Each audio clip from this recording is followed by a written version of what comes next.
It's a fascinating one today with Marcus Rashford. I felt that, we were talking about him turning the corner, getting a few goals, scored 2 in midweek, won the weekend. And I thought, well, OK, let's get that momentum, start to build, get that confidence that we're seeing. He gets left out today and there's that little bit of a cloud over him. I don't think that's ideal as well for the club. And because the manager, every single press conference he's going to be having now is going to be about Marcus Rashford because he's one of his star players. So that's something that I think there's got to be nipped in the bud really quickly, get him back in form and get that confidence that he was just starting to show again. Yeah, that Rashford's an interesting one. We talked a little bit about this before the game as well, because of the comments that Erik ten Hag had made about him, talking about him needing to find his professionalism and then not starting him in this game. What are your thoughts on it, Phil? Look, I go back to my playing experiences with Marcus, and he's a hugely talented lad with so much ability to ghost past players. We've seen that time and time again over the years. He's obviously lacking a bit of confidence at the minute, but that's up to him to gain that confidence back. I want to see him get the ball and be direct and take players on, and he's got the manipulation to move the ball and stick one in the top corner. He's got that in his locker, something out of nothing. But I want to see him having the courage to sort of make mistakes and almost it's okay to make mistakes. Go and get the ball and do it again. I think the best players in the world show that they can eradicate that straight away and then go and get the ball again. So. Look, he's a fantastic player. He's got so much ability. I remember in training, he would just ghost past you in training. So it's there, it's in him. He just has to find it and rediscover his form.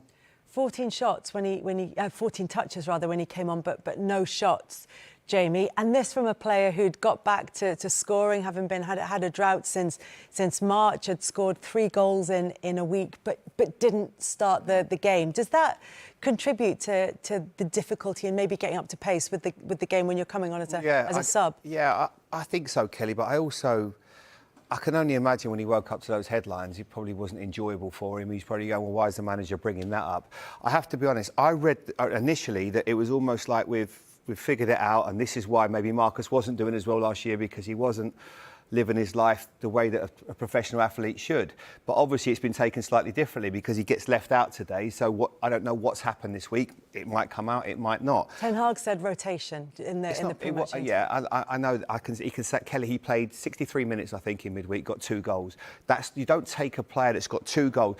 Do you think that? As an example, that they're going to do that with Salah at Liverpool if he scored 3 goals in the last 2 games. It's just not going to happen. Something has gone on that we don't quite know. But you know what? If there is something that's a little bit untoward and he's not living his life right, that's something only he can take control of. You've got to make sure that you're on it all the time. I liked a night out, we all did, but you've got to make sure that you live your life right, more so than ever. Because in my day, pretty much everyone else was doing it, but not now. You've got to live your life right. You've got to do every single day. You've got to dedicate your life to football, because he needs to go back to that player 2 years ago when I'm not sure 30-odd goals or something that season. He was ripping it up. He looked incredible. And then you take it to another season, and we keep going. Well, is it his confidence? What's up with Marcus? Why can't he get to that level? It doesn't make any sense that you can have that high standards and then drop to what you did last year. And it almost became, at times, really hard to watch. There was certain games when he just trot around, plod, and not really look like he cared. And what Man United fans, away fans, home fans will always want, and they'll suffer it. You can always play badly, but they'll always want you to make runs. They'll always want you to run without the ball, show you care, because they would give anything to have that shirt on. And it'll only be probably one day when he looks back and thinks, well, why didn't I give a little bit more at times? Because as Phil says, he's got God-given talent, but we just need to see the Marcus Rashford of 2 seasons ago. 30 goals in that season, 2 seasons ago for Marcus Rashford, and that's the kind of form that they're going to need in the England squad. If they want to qualify. I think the good thing as well is if you look at the likes of Ruud van Nistelrooy coming in, and he can feed off that information. Ruud's played at the top level for Man United. He knows what it's about to play for the club, and he can really nurture him and help in that area. So hopefully that'll be a good relationship that he can bond. And of course, last season Arsenal took 4 points and didn't concede, getting that 0-0 at the Etihad. What will tomorrow bring? Well, whatever it brings, you have to say Arsenal away from home at the moment. Such an impressive record, unbeaten in the last 11 Premier League games. And as you look at this, Tim, away from home in 2024, played 11, won 10. Drawn 1 and not a single defeat in those. In fact, they've only conceded 3 times. I think that just underlines that under Arteta, he continues to strengthen that defence, that Arsenal, with every season that goes by, are becoming a more resilient side, aren't they? Absolutely. Find different ways to win games. You saw last week in the North London derby, very an emotional game.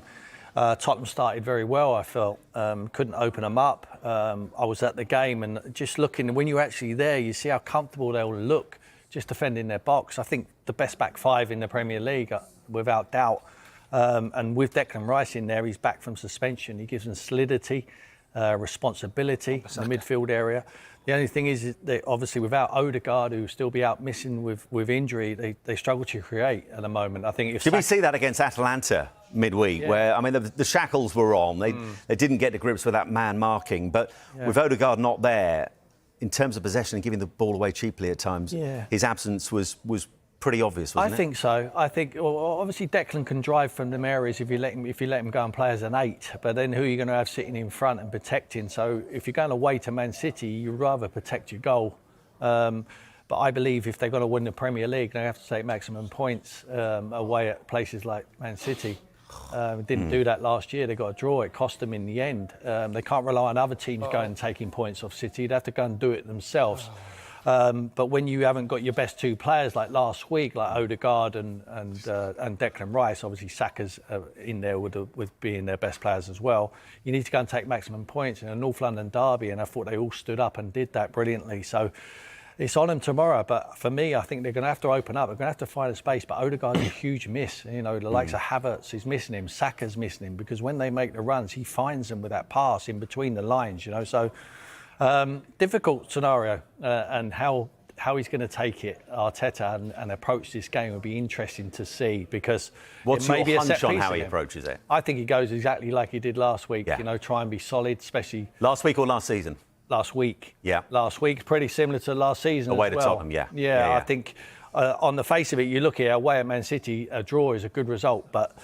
Like I say, if you're not going to take maximum points, don't rely on anyone else taking maximum points off City. And it might just come to that 1 or 2 points at the end of the season. So perhaps you might be tempted to go for it and take maximum. But psychologically, Sue, that win away to Tottenham a week ago without a key player like Odegaard, Rice suspended as well. He'll be back, of course, for tomorrow's game. Psychologically, that's a big boost, isn't it? Yeah, I think to go and win, like you say, with a depleted team, of course, that makes it even more impressive. And that's the big question, is what approach are they going to take against Manchester City? Because I remember last season where some were saying, well, could they have actually gone for it? Could they have gone for the 3 points? But it's so difficult to do against a Manchester City side that's full of quality. We know how strong Arsenal are defensively with Gabriel and Saliba and the players in front.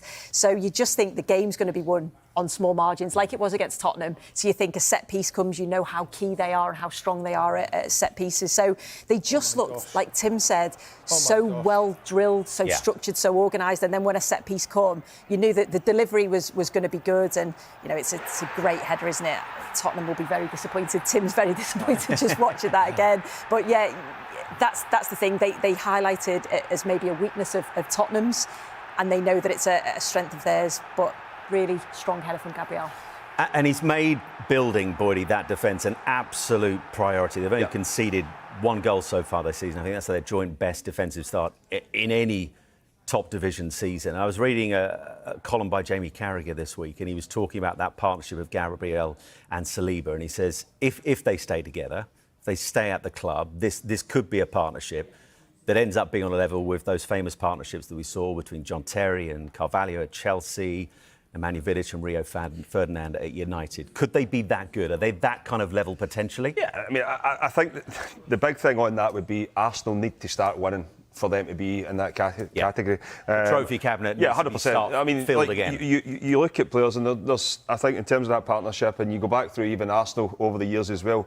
You know, you could relate to other partnerships that they've had, but they've been successful, so they'll be ahead of them at this moment in time. Looking at, Arsenal, I think Ben White goes under the radar as well. I think the job he does, that left side has been an issue. They've chopped and changed, but Timber's come in there, and obviously he probably would have been the one last year, but with the injury he had, but he looks as if he's never been away in that left-hand side. But I mean, if you go back to this time last year, and people were questioning about the arrival of David Raya and Ramsdale being out of the team, and you've got to say, you look at the other two, Liverpool and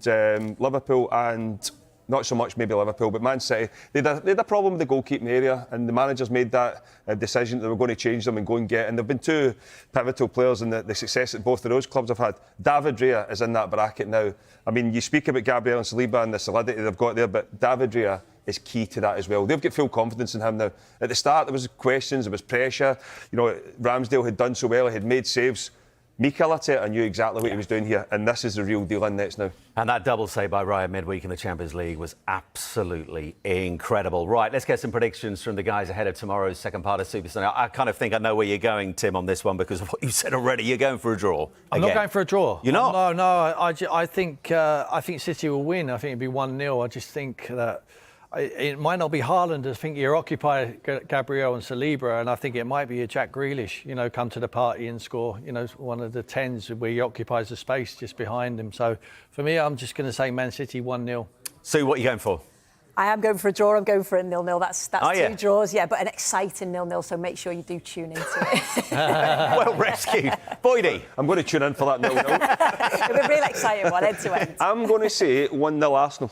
1-0 Arsenal. Wow. 1-0 to the Arsenal. Let's have a little chat about the Champions League because, of course, it returned midweek with a brand new format. There are a couple of fairly forgettable games involving Man City and Arsenal, both of those finishing 0-0, but terrific nights for Liverpool. Of course, for Aston Villa, back in the top European competition for the first time in 41 years. And Celtic, impressive as well with that 5-1 win against Slovan Bratislava at Celtic Park on Wednesday. But there has been, as you might have read, a little bit of criticism about this brand new format. I mean, listen, Tim, it feels a little bit unfair to be already laying into the Champions League. We're only at match day 1, but it's going to take a while to get used to this new league phase. But the criticism seemed to be, and I just wonder whether drawing your sample size from the Man City game and the Arsenal game is really enough to say this, that there's a lack of real jeopardy in this year's Champions League stage. Do you concur with that, or think the criticism has been a little bit too much too early? Yeah, a little bit too much too early, but I do agree to a certain extent. I think there's no need to panic in games, and they need to take maximum points as long as they don't lose games. I think we will find. Let's see how it pans out towards the end of the season, but you're probably going to get the best teams coming through. Obviously, they've got so much opportunity to be able to do it. Don't have to panic. Just plot their way through. I think Pep Guardiola and Man City will not be panicking after a 0-0 draw. There's some decent teams in it, and there's some not so good teams in it. I tell you, who is happy with it? All the clubs that are in the Champions League, because there's more games, it's more money, exactly, and there's more coverage, you know, on the games. But I think it's a bit early to draw any conclusions. But what we will see is, I think when we do get through to the knockout stage, it'll be very, very exciting because every team left in it will be not capable of winning it, obviously, but capable of springing a surprise, certainly. I use Aston Villa as an example. No one will want to play Aston Villa because that was a terrific start, wasn't it? Brilliant start for them. It's a game you would expect them to win. Premier League teams are going to be obviously the main force, I would suggest, along with Real Madrid, and Bayern Munich have had a brilliant start to their domestic campaign, and I think they might be a team who might push to win it. But for me, it'll be the same old faces. We're looking at Man City. We're looking at Real Madrid. I think Arsenal possibly, if on their day, could beat anyone. But certainly the teams who are going to be left in it after this group stage, after the league stage, is going to be very, very competitive. By the way, 6 minutes past 12, first drop phone of the afternoon, if you heard that at home, and it was, of course, Boydie. Boydie, welcome back. He's gone very early this afternoon. And so, I mean, Tim mentioned this. I mean, one of the criticism is that from the big club's point of view, this is a money spinner as opposed to an excitement spinner. Is that a fair criticism? Again, I think it's probably too early to say, you know, to talk about the differences, if it's better or if it's worse. And I suppose after maybe a few more games, we can start to say that. People don't like change, though, do we? Across the board, whether it's in sport or life. Yeah, I think so. And you know, there's been some big games, some big matchups, which I'm sure you still get at group stages, don't you? You know, the Liverpool against Milan, City against Inter, but then there was a few mismatches as well where there was a few big scorelines. So I know there's been a lot of talk about the, you know, sort of player welfare. Is it too many games and things like that? So I know there's been a lot of players coming out speaking about that, and I'm not sure there's going to be many people feeling sorry for them, but, you know, you can maybe understand where those big teams are coming from. But certainly from an owner's perspective and a club's perspective, of course, financially, they want as many games and as many big games as possible. Well, I mean, that's one of the other criticisms, that this is appeasing the very clubs who were pushing for that Super League as well. I can tell you all about change. I experienced that at the start of last season, if I cast my mind back. Coming to you, Boydie, on this. I mean, listen, on a positive front, it's thrown up some very early big clashes, not least of all the one we saw on Tuesday night between AC Milan and Liverpool, which actually was a terrific game. Simon, I don't get the criticism of it. You know, we sat here probably last year and all of a sudden you could more or less pick the two teams that were coming out of the group stage and it was boring. You look at this right now, there'll be some big teams now that fight on to, finishing that top, and they'll still have, the backup of finishing, the middle group, and they'll go into a playoff. I don't see the criticism of it. I think it gives lesser teams more of an opportunity to pick up money as well, which you would then look to. That will help, the leagues that they play in, because everybody gets a kickback off UEFA for, represent their teams representing in the competition as well. I don't really see the big issue with it. I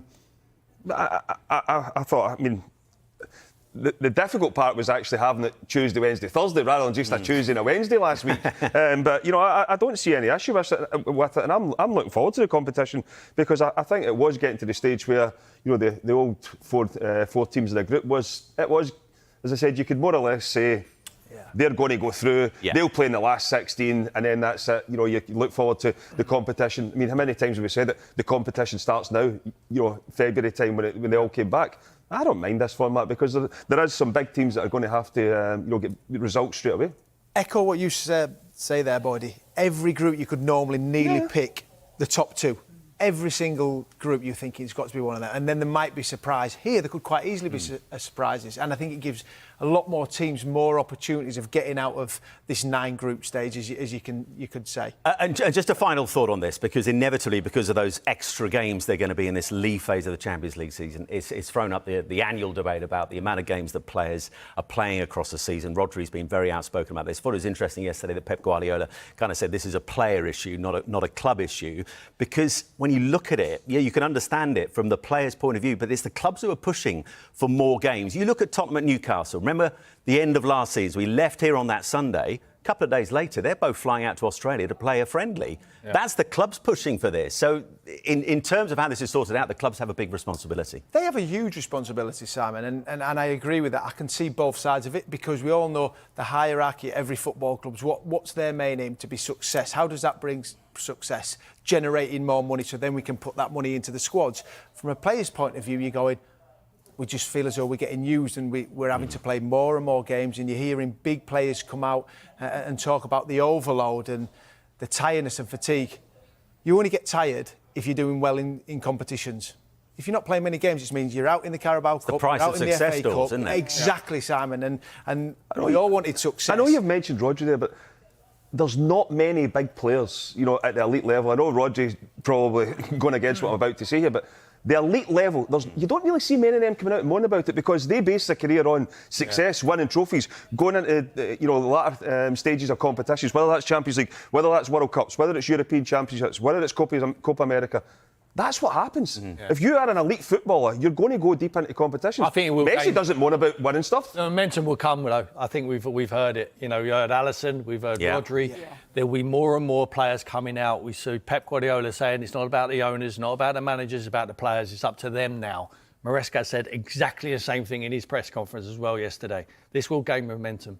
I think there will be the Club World Cup, for instance. There's a change to format. There's going to be more games than that.